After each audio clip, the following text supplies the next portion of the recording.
It's disheartening as somebody in the credit community to see these things going on and to see how successful they are because they capitalize on the fact that a lot of people don't know enough about credit because of that segregation. You can know all about balance in a checkbook, but if you don't know nothing about like how your credit score is calculated, what are the main types of credit scoring models?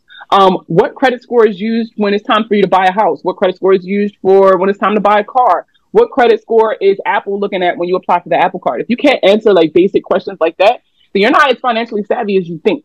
Right.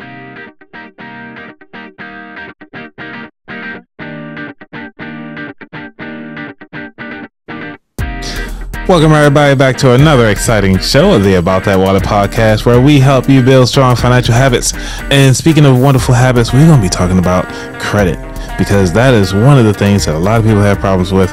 And I'm actually have the awesome opportunity to talk to Markia Brown, who is a U.S. Army retired veteran, and she's been doing amazing things to teach people about credit. And you can definitely follow her on The Money Plug. So can you do your lovely intro, Markia? How you doing? Hey everybody, my name is Markia, aka The Money Plug, aka your credit specialist, favorite credit specialist. I'm primarily on TikTok at themoneyplug.co, but you can also find me on Instagram at THEE Money Plug and on Twitter at The Money Plug. Awesome. So the reason why I want to bring you on today, because you have been digging in on a lot of people in your comments. Every time you actually come through, it's like, you don't know what you're talking about. And you're like, really, dude? Let's pull up the facts. And just go directly to the IRS.gov website. So what was it that got you into credit in the first place? I had bad credit. Like literally, my journey with personal finance was a personal one. And it's what I always tell people, like, I'm not just speaking from a textbook, I'm speaking from experience. I've lived this. I had the 444, I've been denied for stuff. I've had the 22% interest rate on the car. You know, I've lived that life. And it's a journey, right? Technically, I'm still living that life. And so I've been able, and I've been blessed enough to take my experience to educate myself. Then I took the formal education and kind of combined the two. And that's kind of where my platform comes from, so that I'm able to speak with people, not at people when I'm teaching them this stuff. Right. So when you talk about the formal education, what are you talking about formal? So a lot of people think that, especially credit specifically, is a very unregulated industry. It's like the wild, wild west out there. But it's actually not. There are trainings, like formal trainings you can take to be certified in all things personal finance, really. But I am board certified in credit score consulting and credit consulting. I'm also a board certified credit repair specialist. I also have my certified financial education instructor designation, as well as I am a registered financial associate, moving my way up to a RFC. But I actually invested in the education so that, you know, my experience is different from everyone else's. And so while, you know, a lot of the education I do give is from my experience, there's also people who will have a different one. So I really wanted to educate myself on all the possible outcomes. I wanted to know about the laws. I wanted to know about what I'm allowed to do as a consumer, what I'm not allowed to do as a consumer. You know, I felt like if I had all of the information that I should have had originally, then even though I messed up in the beginning, I can make better decisions now.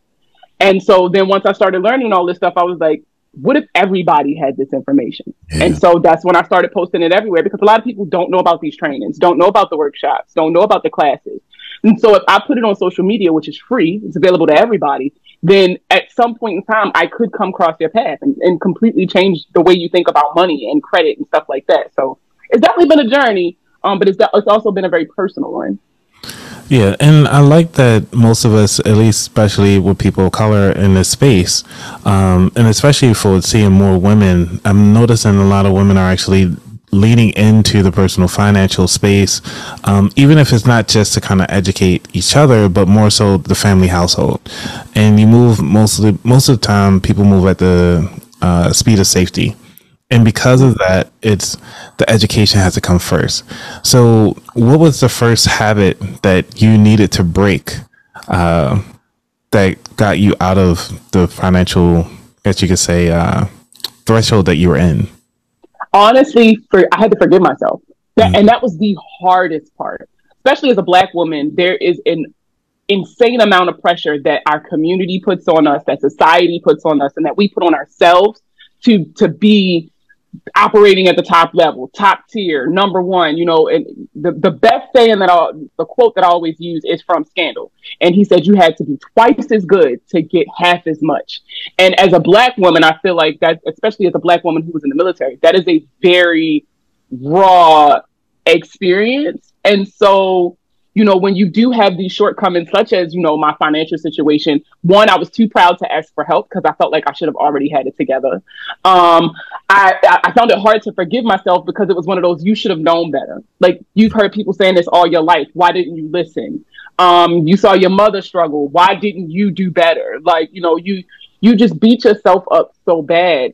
And this is why I tell people that you can buy all the self-help books in the world. You can pay for all the courses. You can even pay for a financial counselor. But until you forgive yourself and you actually take those steps to release the pain and the torment that you put yourself through, beating yourself up over your poor financial decisions in your past, once you get past that, it's so much easier to start learning to, unlearn a lot of those bad behaviors and reteaching yourself, reparenting yourself. Reparenting. I like that.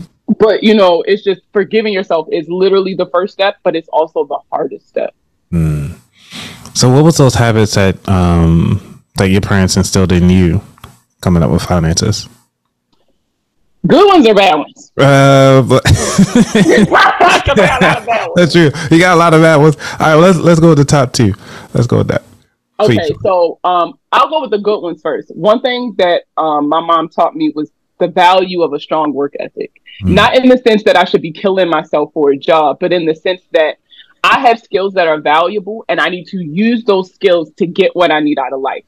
And that was something that I've always carried with me in my, prior to the military, in school, in the military, and then, post-military life. That's something that I've always carried with me. I've seen the value in my skills and the different skill sets that I possess. I always kind of build on those skills, develop those skills, try to stay relevant with the times, so that if anything ever happens, I know I'm marketable. I can go out and get me a job somewhere. So that was one of the best things I think my mom has ever taught me. And then another good thing that she taught me was that money doesn't make you. No matter how much money you make, if you're a shitty person, you're still going to be a shitty person. Right. And that was one of those things that, growing up in the 90s is a really weird headspace to be in now. I'll be 30 next month. Because back then we saw the flashy, right? Yep. With the top down, screaming out money and your thing, right? Like, so for us, it was like, if you had money, you was somebody. And if you didn't have money, you were nobody.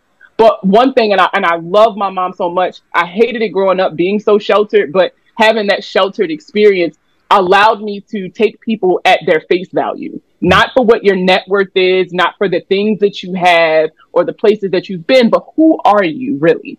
And I really value that. That is a really, I feel like, undervalued skill, because a lot of time we're led astray by those things, especially when it comes to making financial decisions like saving and budgeting and things like that. But I think those are the top two skills that my mom taught me that I will forever be indebted to her for.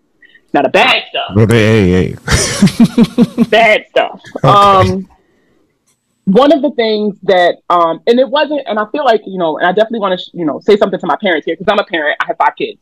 Right. And as a parent, when we do things, we are not intentionally attempting to traumatize our kids, right? Like, we think that we're doing the best that we can, but that doesn't mean that it's what they need at the time, if that makes sense, right? And so unintentionally, my parents taught me some things that, stuck with me and unfortunately led me to the situation I was in. One of those being, you won't always make it back.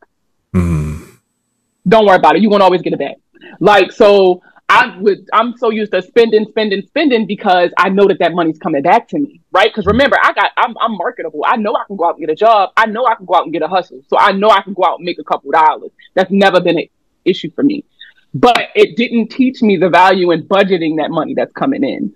I didn't understand how to balance a checkbook back then, right? Because we didn't have all the technology we have. I didn't understand how to balance a checkbook. I just knew I got money. I need to make this one purchase. I'm going to go make this purchase because the money is in my account right now, right? I didn't understand the consequences of that action, both good and bad. And then something else was negative that my dad actually taught me.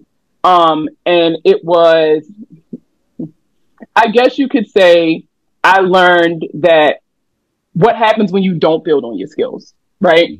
Okay. And my dad was one of those people who put all his eggs in a basket and it didn't work out. And he spent the rest of his life being mad at the world, being bitter, drinking and things like that. And it was definitely a negative trait that I carried with me, in the sense that I saw the other side of that coin, and it traumatized me so bad that I did anything I could to not be there.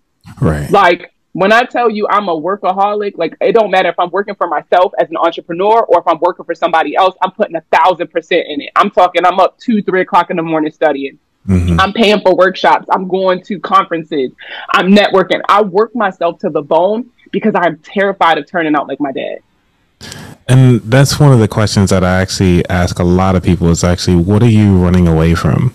And you'd be surprised, you know, everybody has something that they running away from, but they don't realize it, that they actually running away from the lifestyle that they had as a kid, or they trying to meet their parents' expectations, if they were already set the bar so high, and then it's like, you know, you feel like a failure. And those are the things that I love about the financial space. It's like, everybody has a story. Everybody has a different way that they approach their finances, and we keep them personal finances personal. You gotta love it. So let's go and dive into the second segment, which is talking about these adversities that, you know, you coming through as a Black woman in the financial space. You know, how was it having those money conversations with other people? It was hard. It was hard. For a lot of different reasons. I definitely think that one of the adversities that I overcame was my military service. A lot of times when you hear people talk about the military, you hear all the good stuff. I had thoroughly enjoyed my time in the service. You know, I love all my battles. Shout out to my battle buddies. I loved serving my country. It made me who I am today. But let's be clear, I went through a lot of stuff in the military. And in a sense, the military handicapped me. I knew that my check came on the 1st and the 15th of every month, no matter how hard I worked, no matter if I went to work or if I was on leave. Like, I just knew that was coming. And that gave me this inflated sense of self-worth. I felt like I could make whatever financial decision I want because, again, it don't matter. My check come on the 1st and the 15th. Remember, I don't know nothing. I don't have to budget if I know for a fact what my check is going to be every single month. It also... I didn't learn the necessary skills to succeed post-military. And everybody has a different experience based on the leaders that they had when they served. But when I got out, and it was rather unexpected, it was not planned. I was medically retired in 2019 due to some injuries I'd sustained during my service. So now I'm broken. Like, literally, I was barely walking, couldn't leave my house. And I don't know how to survive in the real world. So it was just like, you know, I'm battling all of these mental things at once, and people don't realize these mental battles and these physical battles with my health that I was having was affecting my money. Right. It was affecting the decisions that I was making with my finances, because I'm an emotional spender. When my feelings hurt, I'm gonna go buy me a seafood boil. When I'm happy, I'm gonna go buy me a seafood boil. Like, it didn't matter. Right. Like, and I think that I just think that I don't want people to think that I disliked my military service or that that I regret it, because I absolutely do not. Everything that I went to is for a reason. I'm a huge, you know, supporter of fate and destiny and how everything builds you up for your like moment, right? Definitely. But that was probably the biggest adversity that I've ever faced. And having to have these tough money talks post-military, not having that crutch of my service, was very eye-opening in the sense that I learned who I was in this process, not just what why my finances looked like this. And I think that was a very important part of my journey, because what you felt like, everybody's like, oh, it's just a job. It's just a job. The military was a lifestyle. It was my entire life since I was 17. So it was my entire adult life. And here I am about to be 30. So it was just like, yeah, you know, it was a job, but it was my whole life. How I spent my money, where I spent my money, what I spent my money on, all of those things were determined by my job. So then when I got out and I'm having to tackle, why do my finances look like this? Why am I still holding on to these traumatic experiences? Why am I still buying these things? What am I doing with my, like, all of those questions kind of, I feel like it hit different because I was out now. And I had no choice but to confront them. I feel like the military just kind of postponed that conversation. And then it's so crazy, like having these, because I got a counselor. So I'll be honest, I went and got a financial counselor. to have these conversations with, alongside my, I do have complex PTSD. And so alongside my, physical and mental health care like plan, I had a financial plan. And so all of these things kind of worked together for me, but other people don't have that. So then when I'm sitting here and I'm coaching people and I'm talking to people about my lived experience and about things that I went through and what all the textbooks they should have been and like putting it all together to kind of fit them, I had the support system to make those decisions and to have those conversations and to be able, I had the luxury of being transparent in that moment. But when I'm talking to other people, they don't always have that. Right. They don't get to be like, all right, well, I'm going to take 3 days to really sit down and chronicle my life experience to see where I went wrong. Because they got to go work. Right. They don't get to be like, you know what, this job is what's holding me back and it's not serving me. And it's the reason why I'm making these poor financial decisions. I could be making more elsewhere, but they can't afford to leave this job because it's not secure. They don't have an offer in place. So it's like, I feel like there are barriers, talking to people. There are barriers when you are having these money conversations that a lot of people don't consider. But at the same time, I feel like the barriers and the obstacles that I overcame also give me a fresh experience and a fresh mindset that can not necessarily help them get past it. The only person who can help you get past you is you, right? But it at least opens their eyes to the possibility of there is an after. Yes. Right? There is a getting past this. I mean, I was like, you preach. I mean, keep going. There is an after. You gotta hear me. So let me stop. Amen. Because one of the things is that I love about interviewing so many different people around the financial space is that we all get to understand is like, you're not alone in your situation, but your situation is your situation. And there are different avenues you can go this way, which is depending on who you talk to, they always try to say, well, money doesn't have feelings, just do it. Like, just ignore all the other avenues that you have around your life and just put your money towards it and you'll be done. You're dead. Don't worry about the kids got to eat or nothing like that. They got school. Don't cut everything out. Just focus on this, getting your debt done. But then also you got to have a life too at the same time. And that's one of the things is that when it comes to struggling, everybody struggles a little different, but it's one of the things that we have to kind of move forward with. And so because, like you said, you're a parent and you're talking about we were talking about in the first segment about your legacies and so forth. How are you transitioning now your money conversations with your kids? Oh my God. And you know what? I definitely shout out to all the homeschooling families, especially my Black homeschooling families, because I will say that my entire perspective on the conversations you should be having with your children changed when I started homeschooling my kids.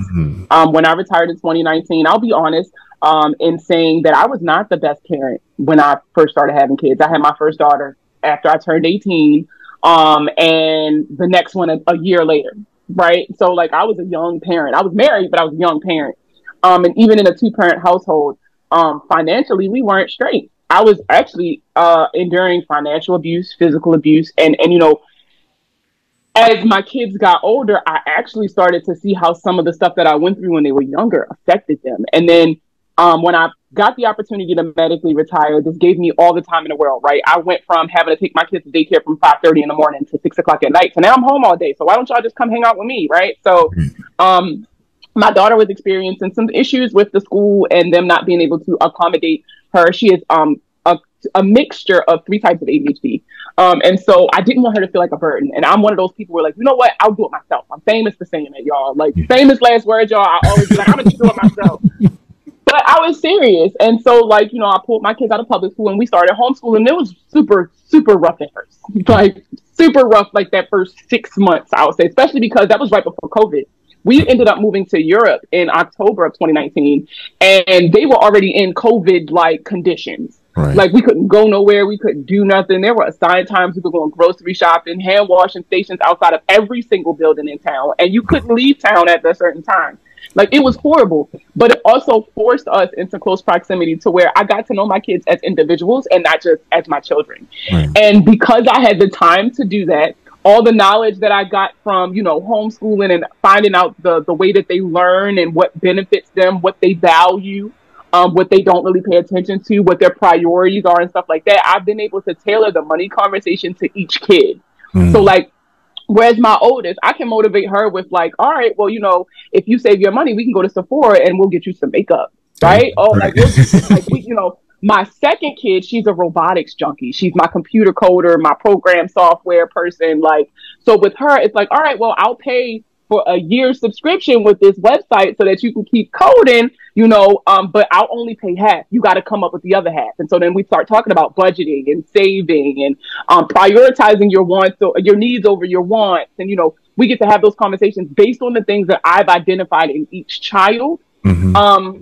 And I would have never known to do that if it wasn't for homeschool. You know, I originally thought if I say one thing, all the kids going to get it, right? It's just going to sink in because all of y'all are my kids. So y'all 50% of me, so the shit should just click, right? but like, it don't work like that. And I'm very appreciative of the experience that I had of homeschooling my children and actually sitting down and understanding that and this has also helped me with my business, by identifying what's special about each one of my children, I've been able to tailor their money experience to the unique situations they found themselves in their young lives, right? And so now when I'm dealing with my clients, I do a much better job of getting to understand them as a person, past your financial mistakes, right? Take that out of the equation. Who are you? What do you value? What do you like to do? Who do you hang out with? What kind of music do you consume? Where do you shop? Because all of those things play a part in the decisions that you're making in your life, including your financial ones. And so for those of you who do not have, you know, obviously homeschooling is a luxury that a lot of people do not have the option to do. But, you know, just start having regular conversations with your kids. Just start getting to know them as people. And I promise the conversations will just develop in and of itself. You'll start finding ways to just relate to relate different things to your kids based on who they are and not what these books tell you who they should be. And most of the books aren't written by us. So, and then another thing is that most of them aren't written by women.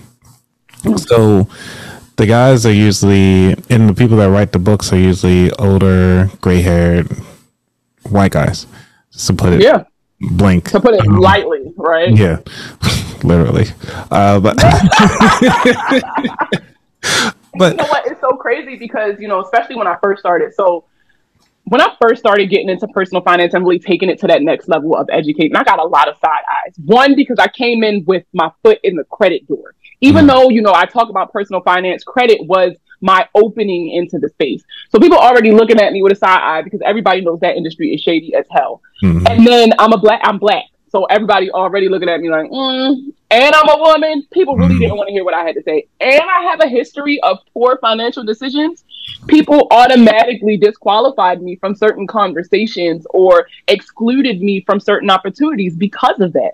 And I think that we need to start highlighting more people like that. We need to highlight people who made poor financial decisions before, because we need to know that there is, like, you don't have to be perfect. We need to know that it's okay to make mistakes. We, as in Black people, need to see us in positions of power or authority that didn't come from nepotism or didn't come from, oh, I can run a ball, I can shoot, or I have whatever IQ, right? We need to know that regular people doing regular shit can make it.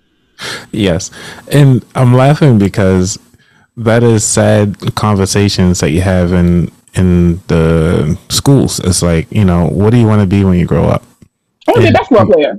Yeah. I want to play in the NFL. Right. Like, you hear a lot of that. You don't hear a lot of, I want to be a plumber, or I want to be an electrician, right, or I want to be a stay-at-home mom. Like, you don't hear a lot of shit. And it's crazy because other communities and other cultures don't have to have these conversations. Nope. Right?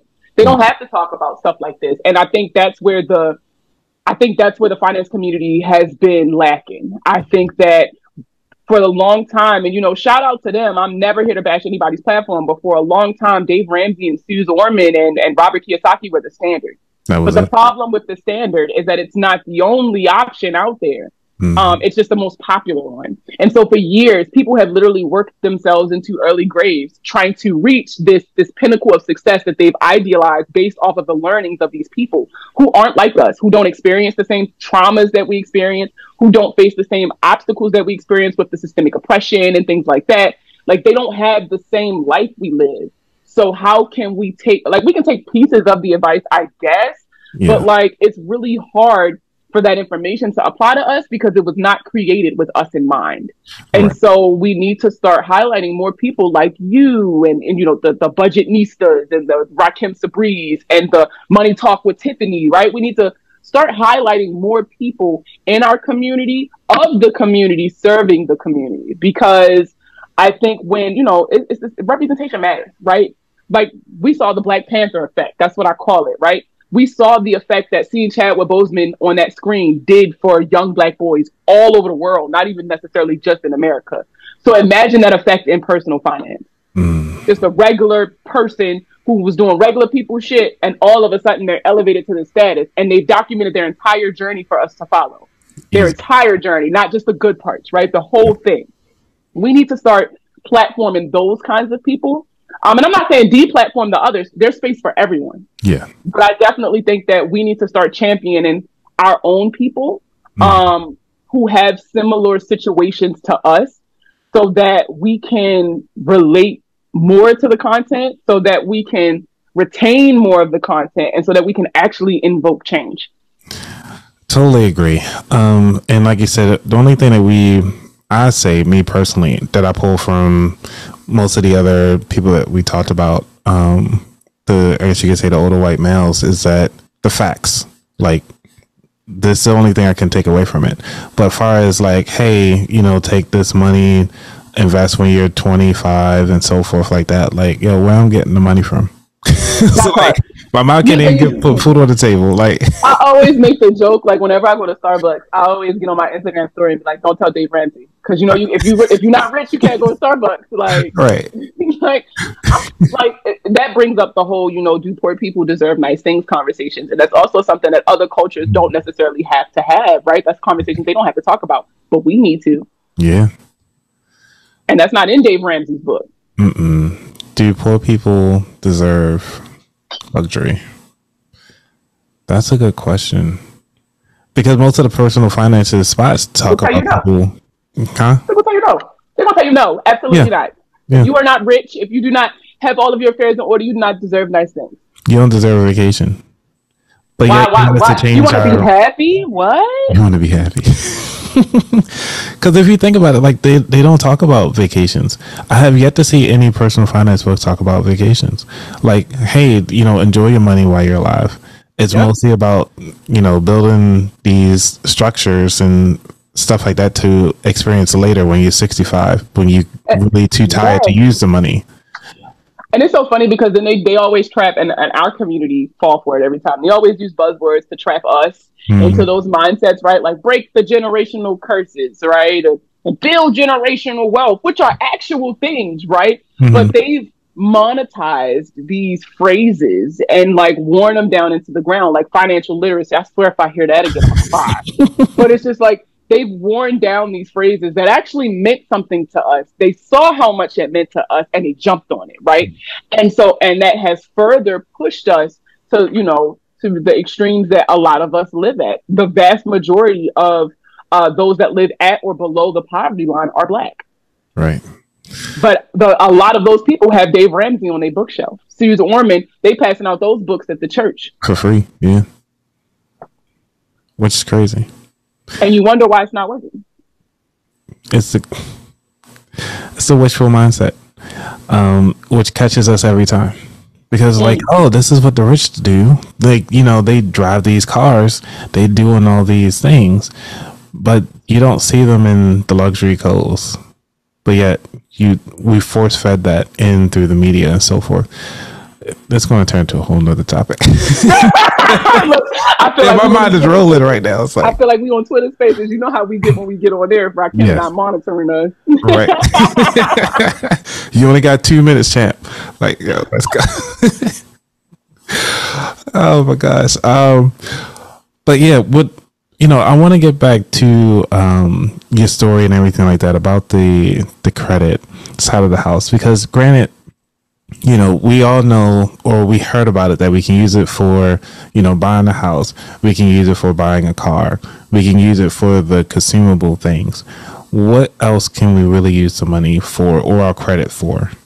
So credit actually affects a lot more than just your ability to go in a bank and get a loan for something, right? Credit determines how much you're going to pay in car insurance. I bet a lot of y'all didn't know that, but the same information that's reported on your credit report is reporting on the report that they pull. Usually it's called a Clue Auto report. So if you have high insurance, go pull your Clue Auto report to see what they're saying about you. But it determines that. For a lot of young people, it determines where they go to college.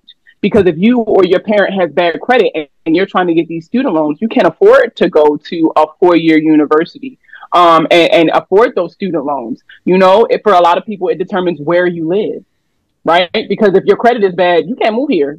If you have anything less than a 700, we do not accept your application. Go somewhere else. And then you're stuck in these low income bank deserts, right? Unable to really make those changes to elevate. So it's like credit affects a lot more than just money. And it's crazy because I've been on this mission lately. So we always, in every experience that I've had with learning about credit, it's always taught separately from the rest of personal finance, right? It's like their ugly cousin or something.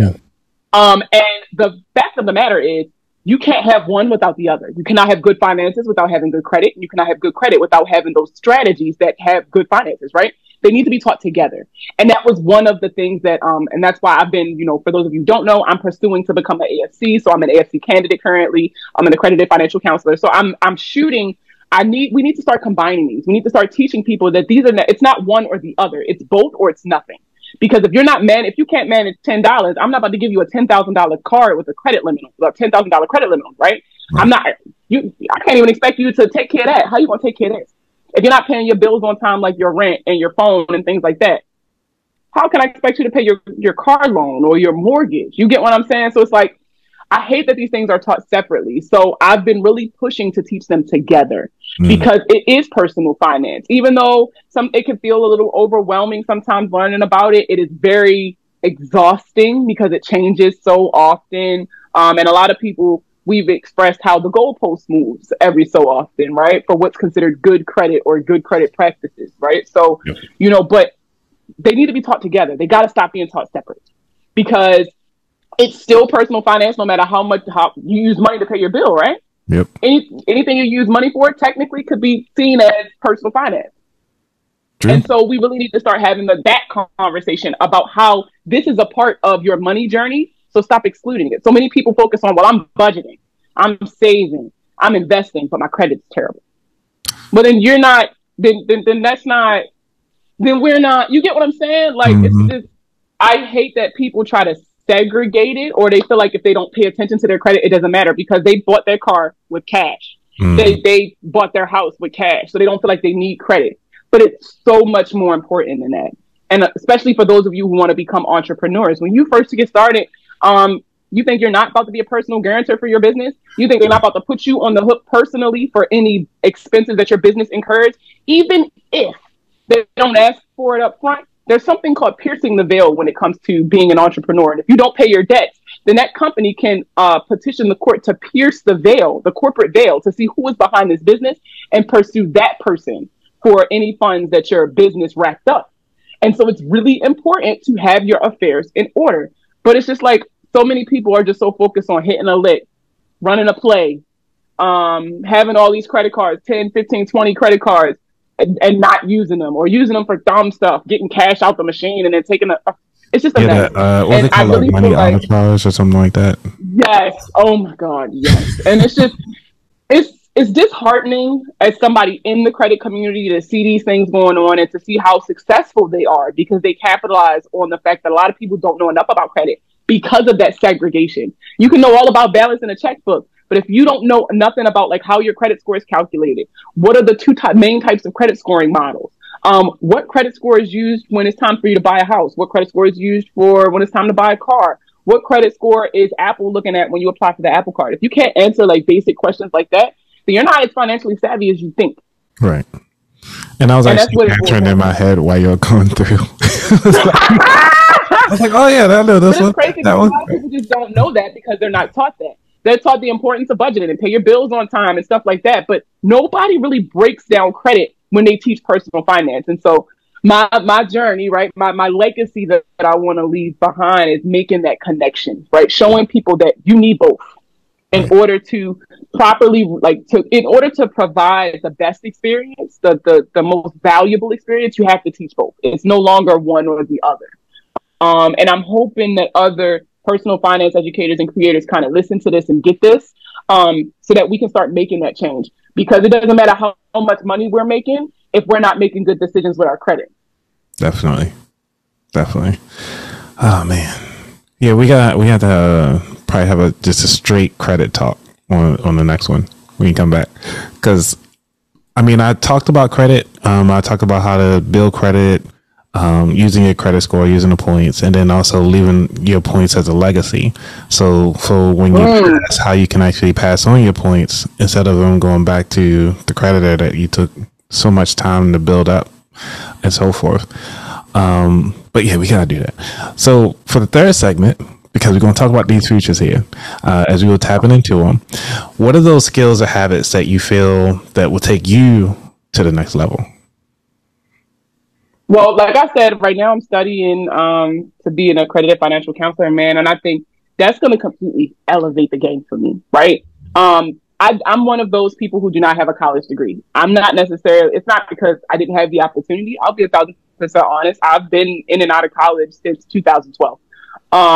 However, I just did not find my value in the classroom. That just wasn't my thing. And so I took other routes, right, to get the knowledge that I had. And so for me, a lot of doors are automatically closed in my face, because I don't have a 4-year degree, not even a 2-year degree. And so getting these designations that I have was kind of like a big middle finger to them, but it was also me proving that I still have, my voice is still valuable. Like, it might not sound like yours. I might not look like you. My path may have been different, but the things that I have to say are legit and should be listened to.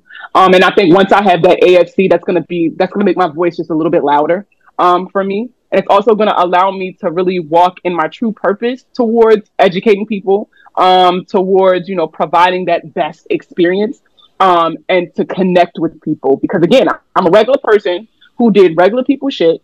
And now I'm making this big difference, right? And so for me, I just think that AFC is really just going to be able to take me to the next level. And it's also going to force me, because for those of you who don't know, whenever you get these designations, right, these letters that come after your name, it comes with responsibility. Yeah. Comes with things like a code of ethics. It comes, with rules and stipulations, but it also comes with an expectancy. And I think once I get this from the FCPE and those expectations are put on me, I'll perform better, right? I always perform the best under pressure. I tell my mom that's why I procrastinate with everything. And so, I just feel like once the bar is raised for me, I'll be operating at a higher frequency. I feel like I'll be doing more. I'm without the restrictions that not having it kind of put on me a little bit. More opportunities will open up for me to share my story, to use my voice to elevate others. And I think that's the biggest skill. I think that's going to take me to the next level. But something else, I got a job now. Hey. So I was content with my retirement. Y'all know I always used to say I ain't got no job. Y'all just call me whenever. Like, yep. But I got a big girl job now, and it's my dream job. I'm a content creator for a marketing company, one of the top advertising agencies in the world.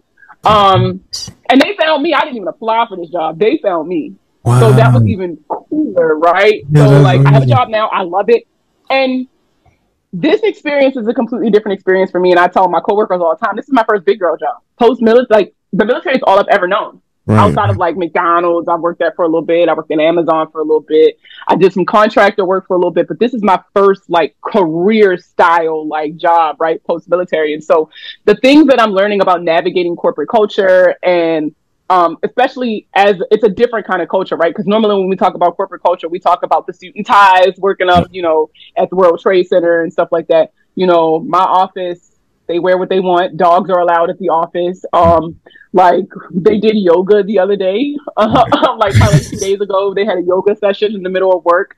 And it was even on Microsoft Teams for those of us who work remote so we can watch it. Like, it's a completely different environment. Mm-hmm. And the skills that I'm learning here on how to communicate with people, because it's completely different from being in the military. I'm learning all about like how much I should be putting into my Roth versus my traditional IRA. If you need more than one retirement account, I'm learning how to maximize my employee benefits so that my salary stretches more, right? I'm learning about salary negotiations. I'm learning about how to use the benefits that my job provides to develop my skills further so that I'm more valuable to the company so that I can renegotiate those salary right requirements and stuff. So I'm learning so much from this. And I know a lot of people are like, girl, what? You was retired and you chose to work? Because I did. I didn't have to. Like, it was so funny because they were like, what do we need to do to make this work? I was like, I don't care about the money. The money's not the issue. Like, and so like I was talking about other shit. Right. It's so cool of an experience to have because I get it, right? I get so many more people now. So now I can use my experience, right? Plus the knowledge that I have to now address a whole new audience, right? People who probably didn't see too much value in what I had to say previously because, again, I never had this experience before. And so just, that's another skill that probably a lot of people don't think about that is definitely changing the game for me a little bit and kind of like raising that bar and getting me to that next level. Yeah, one of the things that I have yet to do this, but I want to talk to, hopefully I can get Mandy on the show because she's been talking about maximizing the 9 to 5 to its limits. Yes. I'm like, yo, I didn't even know these things were possible. But like even at my job, I know I'm not maximizing on it, which is like they have like they call it the Employee Assistance Program or EAP. Other jobs have it, they call it something different. Yeah, when I was in the post office, they had it. Yeah, so you get like, free therapy sessions, you get free financial sessions, you get all these things. Like if you're going to go to marital counseling, if you have depression, like all these things are available to you. They pay for it. And it's part of your employee package. It's like, why aren't you taking advantage of those different things? And for those of you who are listening, or even watching, I would just say take advantage. Just talk to HR and like, hey, what's available to me? And I've been here for like 5 to 10 years at this point, and I've never used or heard about these new activities. And I like to be more involved. So, like a lot of people just focus on the health insurance, right? The dental and the health insurance, that's all, and life insurance, the most, right? That's all I'm looking at, right? And it's so funny because like when I was in the military, that was all we cared about. I get $400,000 if you get $400,000 if something happened to me. Right. And my healthcare free. I barely got any co-pays. Like that was all I needed. But they don't realize all of the additional things that come with being an employee. So like my job now, we get discounts on gym memberships. Like listen. The benefits package with this job is crazy, especially because again, it's not a traditional corporate job like I was expecting. So for me, I was in there like, this is nice. I don't got no roaches or nothing. No roaches, no mold. Like the let me tell you how my job flexed on me. For Christmas, I flew out. For those of you who don't know, my job is in LA, right? I'm moving to Los Angeles. I'm not there yet. I'm on the East Coast. And so it was my first time on the West Coast. They flew me out to attend the holiday party. So I was there for like 5-6 days, right? Bro, let me tell you how he flexed on me. First of all, they paid for everybody's Uber to the holiday party. What? Okay, hold up. First of all, the day before that, they had a holiday party for the pets. My job is real big on dogs. They had an entire holiday party just for the dogs. Oh my gosh. Then the holiday party paid for everybody's Uber to get there because they knew we were all going to be drinking, right? Then it was at Universal Studios. They rented out the entire lower lot. What? The entire lower lot was for our company. So like where Transformers and like the Mummy and all that stuff is, we were all the way down there. And so the park stayed open for us until midnight. We got a private studio tour. And then afterwards, they paid for everybody to go do karaoke. So we all loaded up in Uber XLs and went to a karaoke bar in Koreatown. And they paid for all of the food, all of the drinks. They reserved the room. Like, they paid for everything. And they paid for everybody to get home and made sure everybody got home safely. Nice. Like when I say, I'm obsessed. Like they're gonna have to fire me, man. I'm not leaving. I had to fight with this and said I'm leaving with something. Right. I'm gonna leave with something. Like it was just for me. Like it was such a unique experience because I actually enjoyed myself. For the Army, we have the military ball that we go to every year, or the holiday ball, whatever. And it's really pomp and circumstance. Like I loved my coworkers, but a lot of them I didn't like. And I would take a bullet for them, but don't mean I had to like them, right? Right. With this job, like I genuinely get to know people. I get to, and I tell people all the time, this is a really interesting journey for me specifically because in the military, I'm taught to be one of one. One of many, right? I'm taught to, you are not unique. You do not stand out. There's no I in team. You all of us together, we only see green, right? That was the big thing. And so a big part of my post-military life, and then, I'm so blessed to have this job where I work in the creative space and I get to be creative, is that I get to be free. I get to be myself and discover what that truly means. Who am I outside of my service, right? Without that uniform on, what do I like? Where do I want to be when I grow up, right? And it's really cool. I swear everything happens for a reason. Low key, I keep telling my mother I'm in my quarter life crisis stage because, my husband just left the military, so we're officially out of the military family era, right?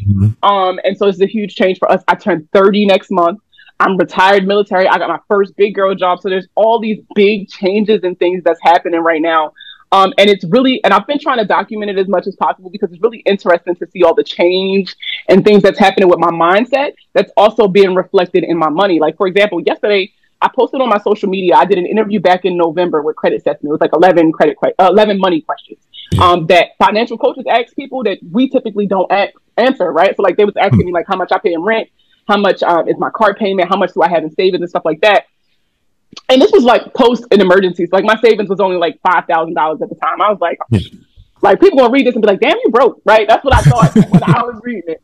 But then I had to go back and look. So this is February when I first found out that it went live. It went live back in November. But my savings is more, right? I'm contributing more to my Roth IRA now, right? Because I know the difference between a traditional and a Roth. So now I got me a Roth, right? And I'm an automatic girl, right? I got my 10% transfers going in from my salary, right? There you go. My plan this year is to maximize my contributions. That wasn't even on the list when I started talking to these people back in November, when they asked how much I make a month, that has went up significantly, right? Like how much I make, I think they asked me annually. But that has went up significantly because I got a new job now, right? And so, so much has changed and it's so interesting to see that growth. And that's just from November. I've been doing this whole dance with my personal finance journey and getting out of the military and like really figuring life out for the last about 4 or 5 years or so. So it's just like, if I made this much progress in this short a time, it really makes me proud of how far I've come in the years worth of progress. And it's just, I highly encourage you all who are listening to this, who teach this, or who are going through like this transitional period yourself, where you're like, you know what, this is it. I'm inspired. I'm going to get my life together. Start documenting this journey. Look at where you are today. Write down where you'll be tomorrow.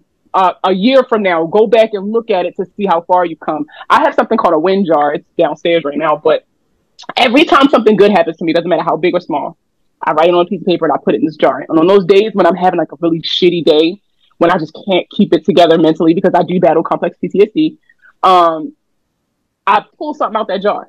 And it always reminds me of how far I come, because I don't know if it's whoever talking, but I'll pull it out and it'll be something super old, like something that happened and it was so small, but at the moment it was such a big thing to me. But I've accomplished so much since then that low key, this win is just small, but it also puts stuff in perspective for me, because in that moment, this was a big thing for me. Like, this was a huge accomplishment. And now looking at it now, it didn't diminish the accomplishment per se, but I've accomplished so much more since then. So it's definitely one of those things that I do that's an eye opener for me, that really keeps me focused, and really helps me to keep pushing, because I'm an instant gratification girly. I need my results now. So this journey right now. Listen, it's my money and I need it now. Right. Like, so this personal finance journey has been exceptionally hard for me, because it's not an instant gratification game. This is a marathon. And I'm still running. So, sometimes I just need those reminders, like, yo, you've come so flipping far. Like, look at you. And I know in the moment it don't always feel like it, because you could always do better, right? We always, but I should be here. I'm turning 30. I should have this, right? And it's so easy to get lost in that. But I think I always try to ground myself with that win jar, because those wins were so big in that moment, bro. But out of all the things I accomplished, that ain't shit. And so I don't know, like, I guess, and you know what? That's a huge tip that I really wanted to make sure that I shared to people, because again, we get so caught up in the standards that we put on ourselves, and where we should be by 25 and where we should be by 30 and what we should have accomplished. I hate when I talk to people and they be like, well, I want to be married by 30. First of all, life don't like that. Life don't like that. And so, but you know, we put those restrictions on ourselves and then we feel stressed to perform. Mm-hmm. And when we don't hit it, we sink into this depression. Yep.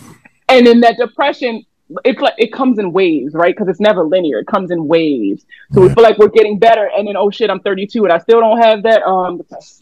Like, so you know, I really wanted to share that with people because that's something that personally works for me. Mm-hmm. And I don't know. I just want to show people, like, bro, there's no one way to do life. Everybody's path looks different. They only show you the parts that make them look good. Yep. Gotta love social media. Right. I need to start doing that too, showing some of my downfalls. And I do shit. Like, actually, because when people start showing up for my shows, I actually do a whole episode about, you know, accountability and showing what it looks like. I'd be so bitter. But I was like, I need to talk to somebody. Like, so. Let me tell you, I be live. Let me tell you, I know if you follow me on TikTok, then you know, I definitely be on there like bitter, like mad. Like, I tell people all the time, I'm a hater. One thing about me, I'm a hater. So I'm finna hate. I'm finna go live and we finna talk about why y'all ain't coming to my thing. Yep. That's what we finna have a whole conversation. Matter of fact, I got a PowerPoint presentation to show y'all on the 10 reasons why you should have came to my shit. Yeah, I'm gonna ask ChatGPT. How do you feel about people not showing? Chill out, because you got me obsessed with that thing. Do you hear me? I'm literally on it every day. Are you on it every day? Every day, just type of shit. Right. Like, oh my god. I be, and it's so crazy because you know I use Jasper. Yeah. So I use Jasper for like different like stuff, but like ChatGPT, we friends, bro. We be having a whole conversation. We be friends, like. And it's so cool how it compounds off of the answers that it gave me previously. Yes, it does. So like we're establishing a relationship. We're besties now. Like we're getting there. But man, you got me obsessed. Ever since you said something about it, I've been on it every day. Because like when you can go back to your previous conversation, be like, yo, remember when we talked about this? He was like, oh yeah, I remember that. How you doing today about it? I was like, I feel good. And it'll give me a completely new answer. Yeah. Yeah. So cool. It's like a friend that you didn't know you need. No, for real. Listen, they need a mental health one. Oh, they need a that's your business. One. There you go. You know, patent that doing. For real. How about that? I'm about to. You know, with Google coming out with Brad and everything like that, I think it's called Brad. Who the hell is Brad? Google came up with it. It's their AI competition to ChatGPT. Yeah, I did not know that. So it's going to be entertaining. That's going to be cute to see. All right, let's go on and dive into the final 4 questions of the show. So this is the fun part. You ready? Yes, I'm ready. All righty. So, number 1, what does wealth mean to you? 1,000% time freedom. Awesome. I know a lot of people don't think about that, but to me, it doesn't matter how much money I have. It doesn't matter how much money is in the bank or how many assets I own or how many properties I'm renting out or whatever the hell. What matters to me is the time that was spent. What did I do with my time? For those of you who don't know, I'm a huge Hamilton fan, right? Huge Hamilton fan. And the very last song in the movie really hit different. Really had me crying, right? Well, the play. Really had me crying because one of the quotes is, who lives, who dies, and who tells your story, right? And her biggest thing was like, all he wanted was more time. All Alexander Hamilton wanted was more time to accomplish all of these things. And his wife got that time. And so she took her time to make the difference that he wanted to make. And to me, that really sat out to me because his legacy, like how he died in the Reynolds scandal and all that stuff ruined his legacy, right? All the years that he had put, all the money that he had amassed, all of the properties that he owned, all of the things that he did for the country, nobody cared because of that scandal. But the things that his wife did and the time that she put into effect change. She made the first orphanage in New York City, right? Like, come on now, that was huge. And the time that she spent to do these things and the time that she took to dedicate herself to service, that was what mattered the most. And so to me, it will always, always, always be time management. Love it. Yeah, we got so many episodes to follow up after this. We're going to do another one, the value of time with the money plug. Yeah, there you go. I like it. Number 2, what was your worst money mistake? My first marriage. I don't even got to think about that. 1,000% my first marriage. So I guess surprise, I've been married twice, right? That's really, it's super common in the military. So when I say it, people look at me weird, but to me, it's commonplace, right? Mm-hmm. It's normal for us. I got married the day after my 18th birthday, to what I assumed to be a very wonderful gentleman. I low-key did not know this man at all. And it turned into the worst 4 years of my life. I was abused. I'm a survivor of domestic abuse, both financial, physical, verbal, all of it. And I got some really beautiful things out of it. I have 2 children whom I adore. I learned a lot about myself in that time, and it ultimately led me to my happily ever after that I have now with my husband. But it was the worst money mistake that I've ever made. When we got divorced, officially, right? In the state of Maryland, if it's a contested divorce, you have to be separated for 2 years. So technically, we were only together for like a year and a half, maybe 2 years. And then we were separated for 2 years. But when our divorce finally went through, he was actually incarcerated shortly after. And so any debts that we had agreed that he was going to pay, any debts that we had joint that we were supposed to take care of together, all fell on me. And I had to come up at that time, all of it, altogether, it was about $20,000 on top of an $18,000 overpayment from the Department of Veteran Affairs that I had no idea about an education overpayment. So I had to pay all that stuff back by myself. I'm talking at one point, I was doing Uber Eats, Grubhub, Lyft. It used to be called Order Up back in the day. I was working at Amazon at night, and I was also a government contractor during the day. So it was like I was working all of these jobs to pay back all of these debts. And me, my now husband, we were just dating at the time, and our 3 kids were living in a 1-bedroom apartment on the corner of Baltimore and Arlington in Baltimore, Maryland. Yep. like you know, yeah. You get what I'm saying? Like, so, and hindsight is 20/20. And as much as I say it was my worst money mistake, I don't regret it. Because I feel like you have to have those money mistakes. For some people, my mom always say, "Oh, her hair make a soft ass," and let me tell y'all, my ass is soft. Okay, because, woo.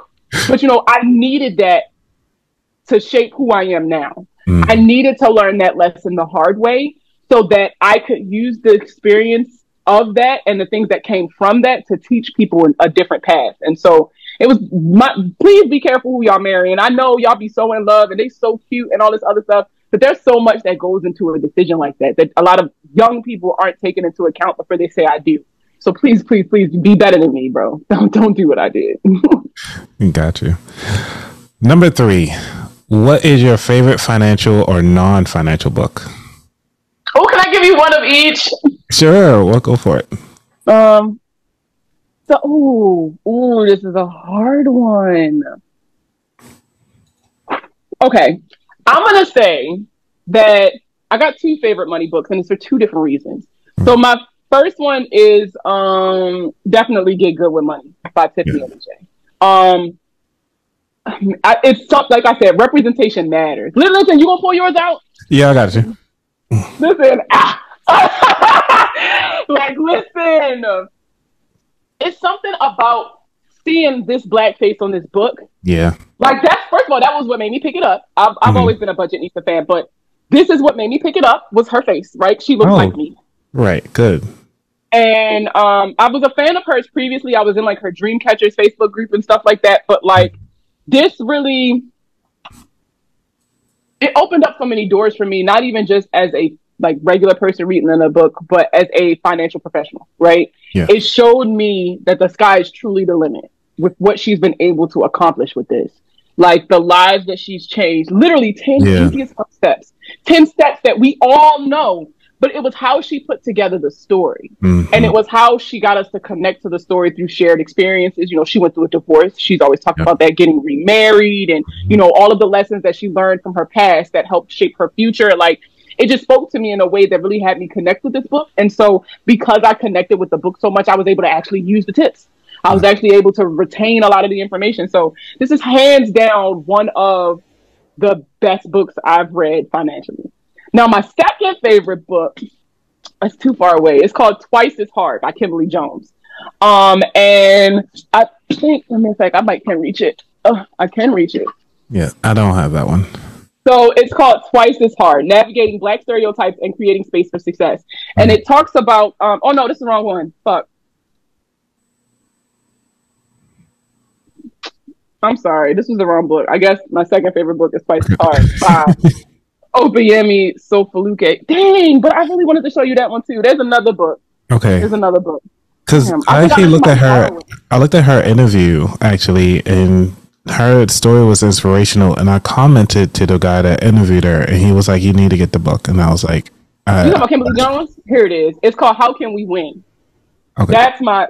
So these two are. But I will say I read one and then read the other immediately after, and it honestly felt like kind of a continuation, if you want me to be honest. And that's why I kind of closely associate the books. Especially because I let somebody borrow my one. You better bring it back if you listen to this. But these two books, I read them together. Just because I bought them together. But man, so Kimberly Jones's books talks about the impact of systemic racism, and how it affects everything from how we live, where we work, how we manage our money. Like, it just gave a very in-depth view at the struggle a lot of us go through, but don't necessarily acknowledge. Like, right, we acknowledge it exists, but we don't talk about the actual experience itself and what it does and the traumatic effect it has not only on us, but on our children, on our communities, on our psyches. And then, man, this one, what I will say is this one talked more so about the working world. So, like, if you work in corporate America, if you're climbing the corporate ladder and stuff like that, you'll really resonate with this a lot. But it talks about the Black identity in the working world. This was one of the books that inspired me to stop code switching. It doesn't necessarily say that in the book, but it was one of the things that really inspired that conversation that I had to have with myself, and the importance of maintaining who I am no matter what my job is, right? But I highly suggest reading both of these books together, or at least close together. But I definitely think after you read these two books, you need to do an episode. Okay. After you read these two books, you need to do an episode. But yeah, so I guess I knew you only asked for like one, but I gave you three. Those are my favorites right now. Okay, so I'll make sure I'll pick those. I'll make sure those will be in the show notes so everybody can get all of them. Number 4, what is your favorite dish to make? Oh, baby, I don't cook. Let me tell you something. If y'all don't know nothing about the money plug, let me tell y'all something. The money plug is an Aunt Bird of her family. I can bring the paper plates and the cups and the spoons, but y'all better ask me cook nothing, okay? If y'all want to eat, I'm not cooking shit. So I always tell people that I married my husband, you know, not because of our compatibility, but because he could cook, and it was like a survival of the fittest kind of thing, right? It was a survival mode, right? Yeah, I was in survival mode because that man can throw down, boy. Woo. Okay, so what dish of his do you like to eat then? Okay, so he has 2 things that he cooks that I have not had anywhere else to taste like this. So first, he does this shrimp and chicken Alfredo, and I think he made it just because it was a bunch of stuff that we had in the house one time, so it was one of those things. But it's so good, y'all. And when I'm talking about when he make it, he has to make a giant pot of it, because for those of you who don't know, like I said, I got 5 kids and then us 2, so that's 7 people. Bro, we gotta make a big pot like this because it don't be no leftovers. It's not gonna be no leftovers. Like, it's gone.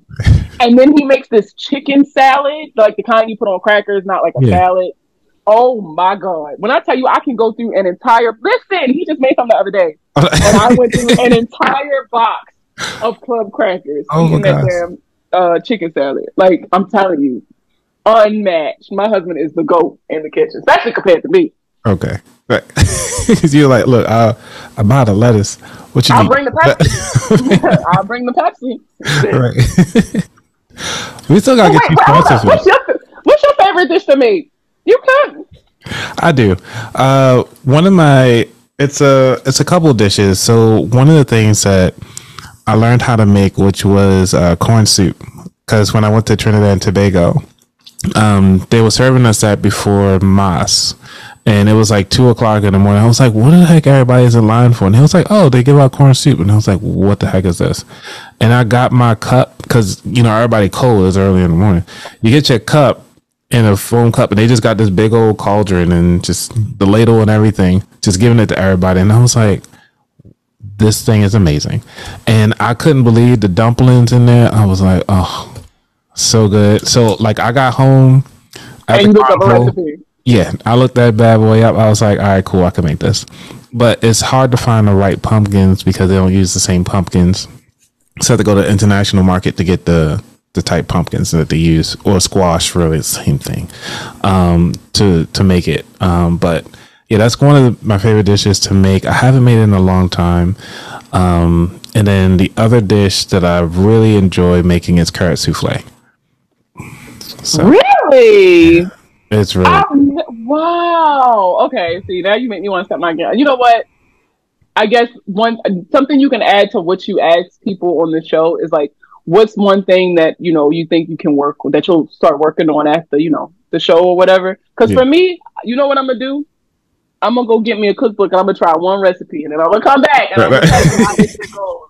If I burn my house down, right. Wiley made me do it. But, you know, I'm going to do it. I'm going to try it. I'm going to try something so that next time we have the show, I'll have an answer for you on what's my favorite dish to make. That's what I'm going to do. All right. So say, what's one thing you will try after this show? Yeah, like what's something you'll change or something you'll do differently. But I'm gonna cook something. Oh, this is gonna be a fun experience. Let me tell you. All right. I'm gonna make a TikTok and tag you in it once I do it. Cool. Alrighty.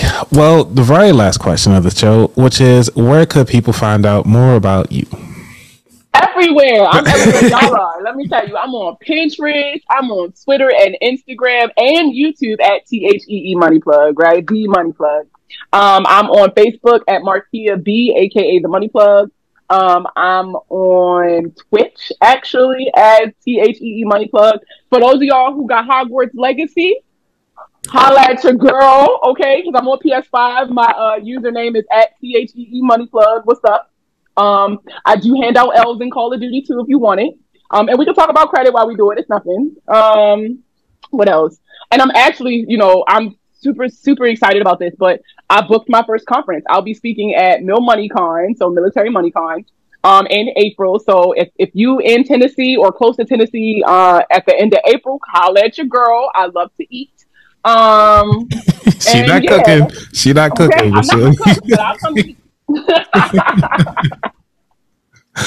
But man, thank you so much, Anthony, for having me on. You know, I love your show. Like, we always have a good time when we're talking and hanging out. So this has definitely been an enjoyable experience. So thank you so much for this opportunity. You're welcome. Thank you so much for coming through again, everybody. Please make sure that you follow her everywhere. And if you got anything out of this episode, and I doubted that you did not get anything out this episode, please make sure you share this with somebody. And if you're on YouTube right now, go ahead on and like and subscribe. If you're watching this even on Spotify, you can actually leave a comment for this particular episode to let Markia know how you feel about and how you actually resonated with her story, and leave a 5-star comment because I would love to read those during my live shows. All right, everybody, y'all take care. I'm out. Peace. Bye, everybody.